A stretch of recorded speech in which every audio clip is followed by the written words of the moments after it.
It's that time of week again, ladies and gents. Mostly gents. This is Ultra Magnus, your host. This is WNHL 95 Weekly.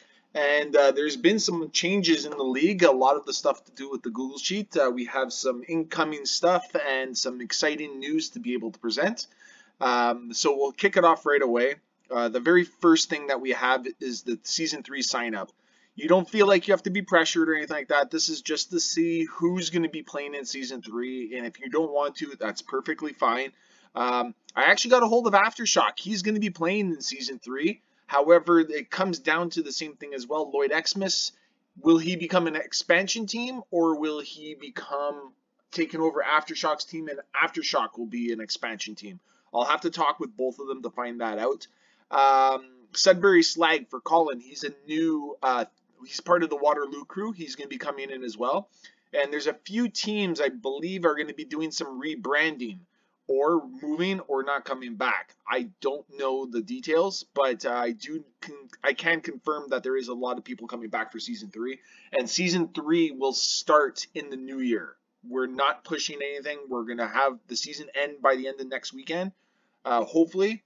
If not, we'll maybe push it a couple days to let people play out their games. I would like to see everybody play their games this season, so we don't have to do any forfeits.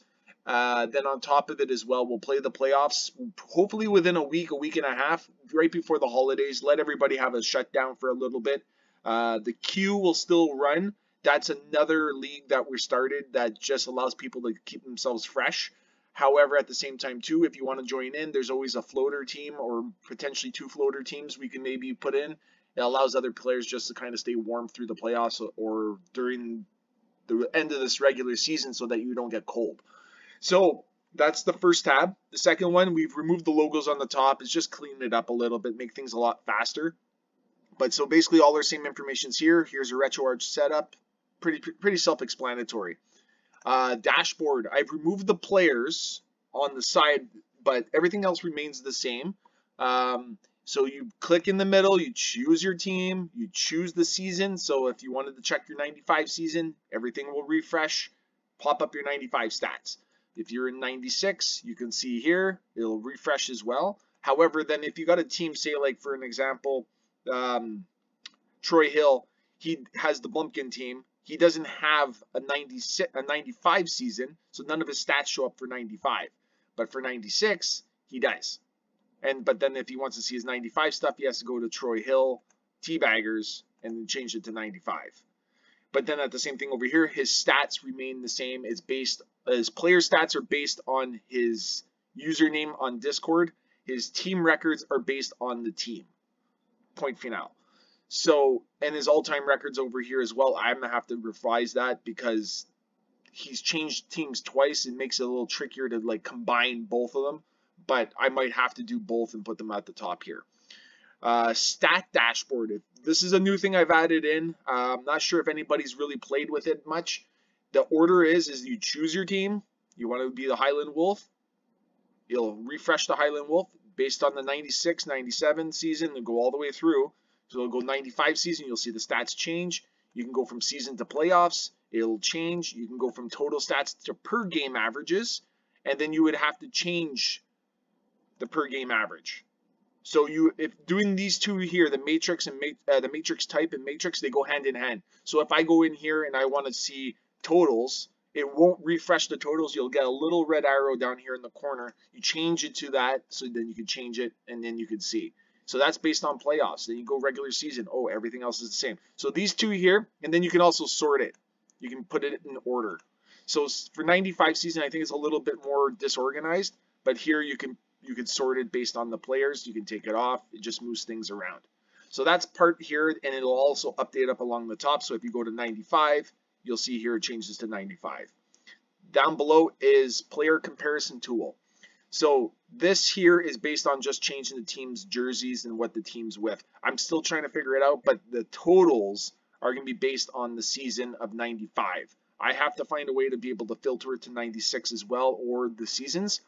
But you can go here as well. You can go per game.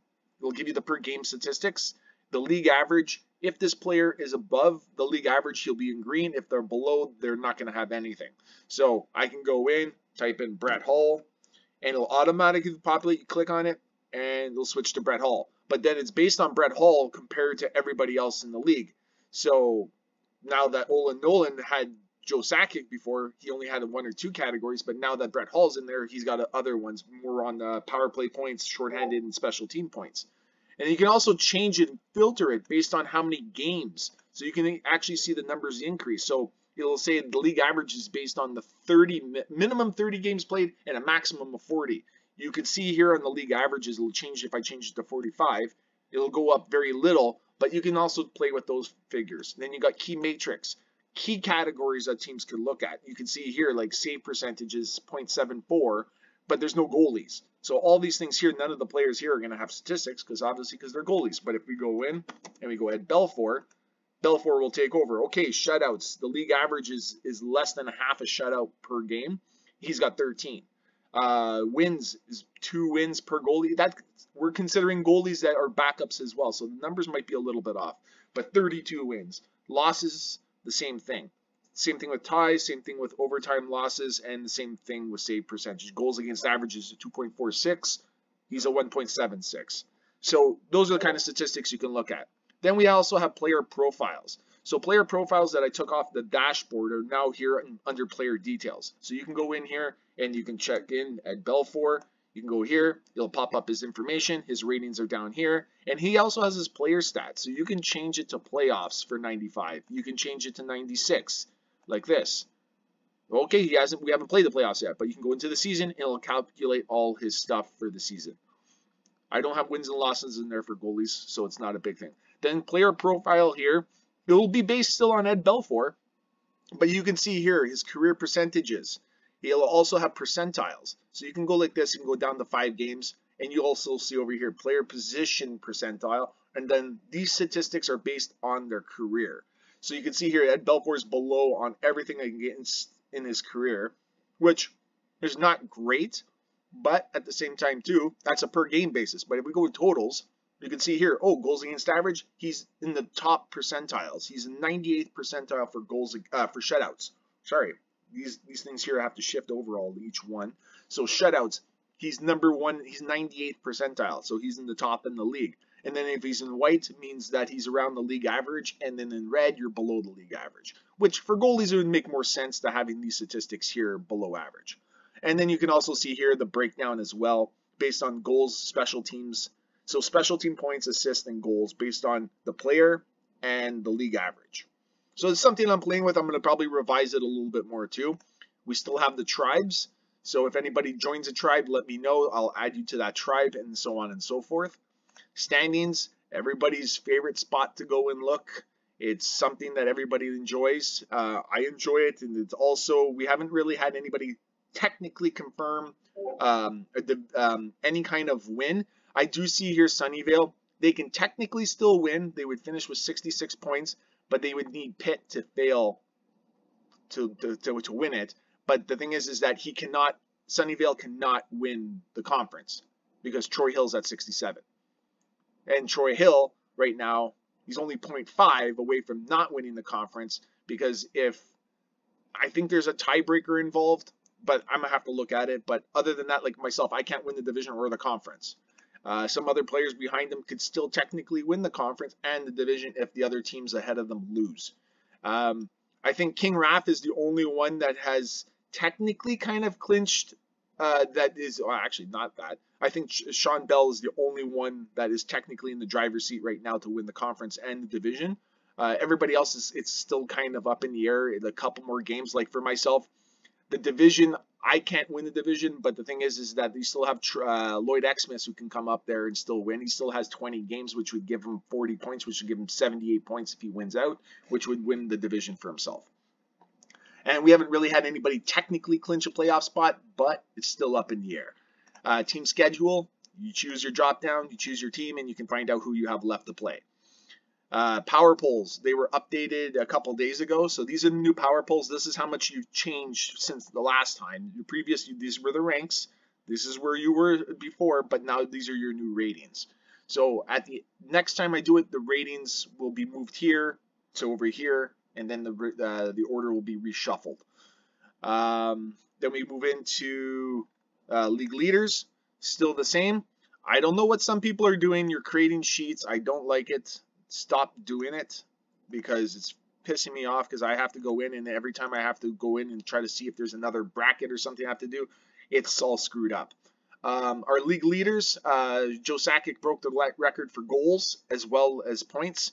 Other than that, everything else is running pretty smoothly. Box scores, you can still go in and see your box scores. So you just have to go in here, type your team. If you're Sunnyvale, you'll have all your games. You can go back and look to your head-to-head. If you know you're going to play, say, Taipei in the first round, you can go look at your head-to-head against Taipei like this. You can see your head-to-head. You can see what happened. What did you do? What did you give up? Was it more that you were struggling in face-offs? You were getting body checked a lot. You can check all those statistics out.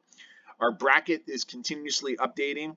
So we have some first round matchups that are looking pretty good, and some of them are looking a little scary. Like some of these matchups are a recap of last season. Anaheim against Highlands. Who else might have been a first round matchup? I think that's it for the first round matchups that were from last season. And the Prospect Cup one as well is kind of taking shape. Game summaries, player summaries, Ross. These are information you don't need to. That's the stuff I use to control everything in the back end. Draft results, you can go here. It's got the year. It's got the trades that happened, the players that were picked. You can go all the way through, and you can see for 96 is over here, and then 97 is going to continue along the bottom. Active players hasn't changed. Free agents haven't changed. Incoming rookies hasn't changed. So all this is staying the same. All-time leaders. I've added a few more categories. I think I've added special team points, shots on goal, power play, points per game, career-wise.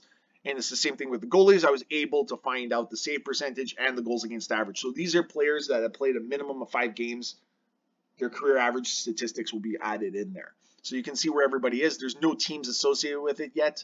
I'm going to think about it, and it's going to be the same thing for the league leaders. I think I'm going to actually add photos to the players instead of their banners because some players change teams, but I don't know yet. We'll have to wait and see.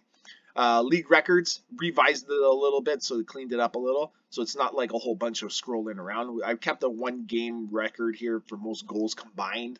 I can start doing that now a little bit better because now I got actually all the statistics from all the games. I can actually do a filter and find out who played what and who had the record of specific things. Another thing I've updated is the awards. So all of our awards have been updated.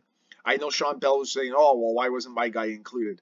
It's because I changed this as the season progresses, and these are just our front runners. So like for top goalie, we got Belfour, Hasek, and Barrasso. Sniper award, we got Sakic, Lindros, Nolan.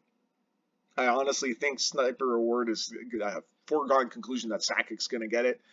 Two Touchy Cup. Some people are wondering what the hell is the Two Touchy Cup. These are for the new guys.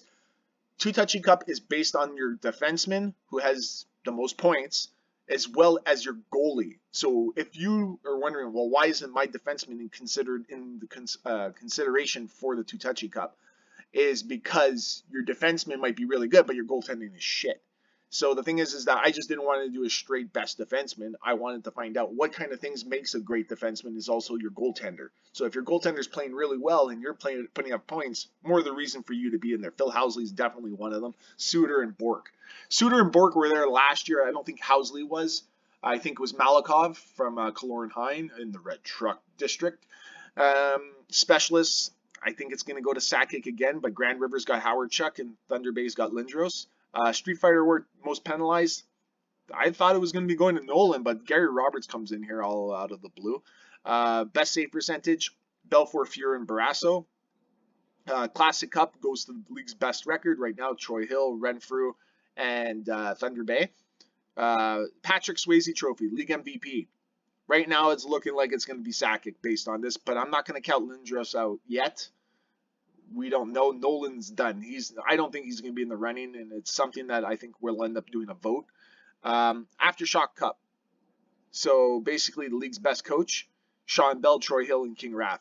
Like I had mentioned before, this is based on the person who's put effort into the community of the WNHL 95 and has spread the word, done a lot of effort, added some stuff into the league as well.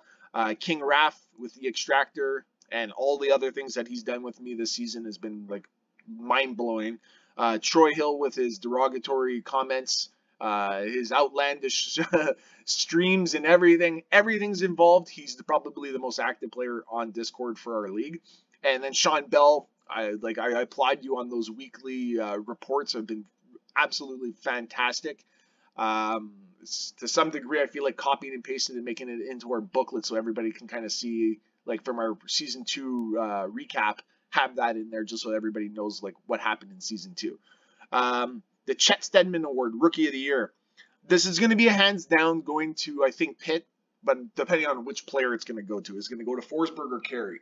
Right now, I would have to say it goes to Carey for the main reason that his goaltending is what kind of got him there, even though his point differentials for his players are kind of balanced. If Forsberg was leading the team in points by a landslide, I would have given it to Forsberg. The Go-Getter Award. I haven't came up with a trophy yet. This is inspired by Halifax. When Halifax says, well, I'm not the most penalized, but the go get her comment, go get her, means go get it in the corner, go get it done. I think that's just, it's something that encompasses Halifax because I think that his involvement in the league has been very well felt and everybody loves the guy. So, sorry, Daryl, you're getting yourself an award, which is Go Getter Award for most body checks. And this, I think, is actually falling into a landslide for Kasperitis. The guy is just demolishing players in the league. Lindros isn't too far behind, but I don't think anyone's going to catch Kasperitis. I think in the league leaders, he's like, I don't know, 130 body checks ahead. Royal Flush for most points. Sakic again, unless Lindros can pull a rabbit out of his ass in the last few games, but Sakic still has 4 games left to play. And the last one is the winner of the first overall, which is the Prospect Cup, yet to be determined. Same thing with the Bruley Cup, and same thing with Gretzky Award for the playoffs MVP is yet to be determined. Unique is another thing I operate in the background. So other than that, that's our weekly award. And if there's anything that you guys want to see or you want me to update or include, please let me know. And have a great week, and let's get this season done, boys.